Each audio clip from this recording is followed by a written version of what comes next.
Laway experience. Halos lahat tayo nasubukan ng maglaway kung saan-saan. Nasubukan na natin lawayan ng unan at kumot natin habang natutulog. Sa dami na nga ng koleksyon mo ng laway mo sa unan at kama mo, hindi mo na malayan na drawing mo na pala ang mapa ng mundo. Nasubukan na rin natin tumulo ang mga laway natin habang natutulog sa jeep, sa taxi, sa bus, at kung saan-saan pa. Minsan nga naglalaway tayo pag nakakita tayo ng maasim na pagkain, tulad ng mangga at santol. At minsan nga naglalaway tayo kapag tinititigan natin ang crush natin. Hoy, manyakis na yan pagka ganyan. Pero paano kung may nakakita sa'yo na naglalaway ka sa napaka nakakahiyang pangyayari?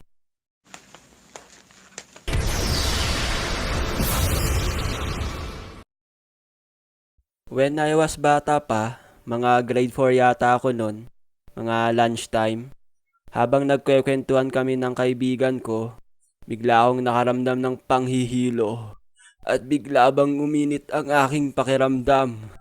Pre, okay ka lang ba? Parang masama yatang pakiramdam ko, pre. Umuwi ka na lang kaya? Hindi, okay lang. Malapit na rin lang naman matapos ang lunchtime eh. Pagkatapos ng lunchtime, pinilit ko pa rin pumasok kahit na hindi maganda yung pakiramdam ko. Nakasurvive ako sa unang subject sa hapon, pero yung pangalawa na, damn, di ko na kinaya. Tinulog ko na yung sakit ng ulo ko at talagang hindi na maganda yung pakiramdam ko. At ayun na nga, mabilis akong nakatulog. Antukin ako eh. Habang sarap na sarap ako sa pagkakatulog ko, may biglang tumatapik sa balikat ko. Uy, Jen! Jen! Jen! Oh, bakit? Tinatawag ka ni ma'am. Jen! Bakit ka natutulog? Huh? Holy cow! Hindi, joke lang. Hindi ko sinabi yon sa teacher ko. Pagkagising ko at pagangat ko ng ulo ko, damn! Punong-puno ng laway yung bibig at pisngi ko. At pagtingin ko sa one half crosswise na papel ko, ay damn! Basang-basa dahil sa laway. At ito ang pinakamalupit. Pagtingin ko sa paligid ko, ay nakatingin lahat ng kaklasikong mga magkakamukha. At pinagtatawanan ako. I'm so embarrassed. After nung pangyayari na yon, pinauwi ako ng teacher ko nung nalaman niyang may lagnat ako. Ow! Uwi ka na, boy! Mga tumawa sa akin that time, may araw din kayo. Hindi, joke lang. Yung isa pang experience ko ng tululaway ay nung nag-outing kami. Pauwi na kami nun pagkatapos naming mag-outing sa beach.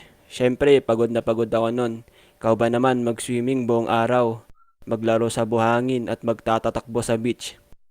At nung pauwi na kami, syempre sasakay na kami ng sasakyan. At ayun, sa sobrang pagod ko ay nakatulog ako. Nakadumog ang ulo ko na para akong lasing. Habang sarap na sarap ako sa pagtulog, nagising ako dahil sa malakas na tawanan ng mga nasa harap ko.